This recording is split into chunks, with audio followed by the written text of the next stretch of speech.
वो कौन सा मार्ग? क्या हिंदू जाति जिसने नक्षत्रों को संज्ञा दी, वो हिंदू जाति जिसने सागर की छाती पर पत्थरों को तैराया, इतना गौरव रखने वाली हिंदू जाति, उसका स्वाभिमान धुआं बनकर उड़ेगा? ये वेदना में से राष्ट्रीय स्वयंसेवक संघ का जन्म हुआ। प्रचारकों ने अनवरत अपने जीवन को आहूत किया। एक प्रश्न पैदा हुआ कि जिस हिंदू ने नभ में जाकर नक्षत्रों को दी है संज्ञा, जिसने हिमगिर का वक्ष चीर भू को दी है पावन गंगा, जिसने सागर की छाती पर पाषाणों को तैराया है, हर वर्तमान की पीड़ा को हर जिसने इतिहास बनाया है, जिसके आर्यों ने घोष किया कृणवंतो विश्वमार्यम का, जिसका गौरव कम कर न सकी रावण की स्वर्णमयी लंका, जिसके यज्ञों का एक हव्य 100 पुत्रों का जनक रहा, जिसके आंगन में भयाक्रांत धनपति बरसाता कनक रहा, जिसके पावन बलिष्ठ तन की रचना तन दे दधीची ने की, राघव ने बन बन भटक भटक जिस तन में प्राण प्रतिष्ठा की, जौहर कुंडों में कूद कूद सतियों ने जिसे दिया सत्व, गुरुओं गुरुपुत्रों ने जिसमें चिरबलिदानी भर दिया तत्व, और शाश्वत हिंदू जीवन क्या स्मरणीय मात्र रह जाएगा?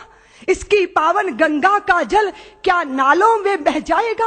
इसके गंगाधर शिव शंकर क्या ले समाधि सो जाएंगे? इसके पुष्कर इसके प्रयाग क्या गर्त मात्र हो जाएंगे? यदि तुम ऐसा नहीं चाहते तो फिर तुमको जगना होगा, हिंदू राष्ट्र का बिगुल बजाकर दानव दल को दलना होगा। इस वेदना में से, इस पीड़ा में से, मां भारती के लुटते स्वाभिमान और बिखरती अस्मिता की वेदना में से राष्ट्रीय स्वयंसेवक संघ का प्रादुर्भाव हुआ।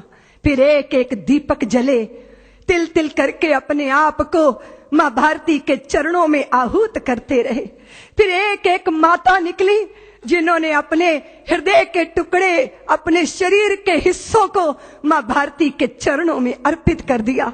फिर विद्यावती की वह परंपरा जीवंत हुई जहां भगत सिंहों को जन्म देने वाले, और फिर उसके बाद भगत सिंहों को फांसी के फंदों पर झूलते देखकर आंखों से आंसू बरसाने वाली माताओं की आंखों के आंसू देखकर लोगों ने संदेह व्यक्त किया। विद्यावती को यही तो कहा था कि आप अपने बेटे की, पुत्र की शहीदी पे रोती हो, इतनी कमजोर मां हो। तो विद्यावती ने कहा, मैं अपने पुत्र की शहीदी पे नहीं रो रही, अपनी कोख पे रो रही हूं। कदाचित मेरी कोख ने एक और भगत सिंह को जन्म दिया होता तो मैं उसको भी देश के चरणों में अर्पित कर देती। फिर देश के अंदर तांता शुरू हुआ। माताओं ने अपने हृदय के पुष्प मां भारती के चरणों में अर्पित करना प्रारंभ किया।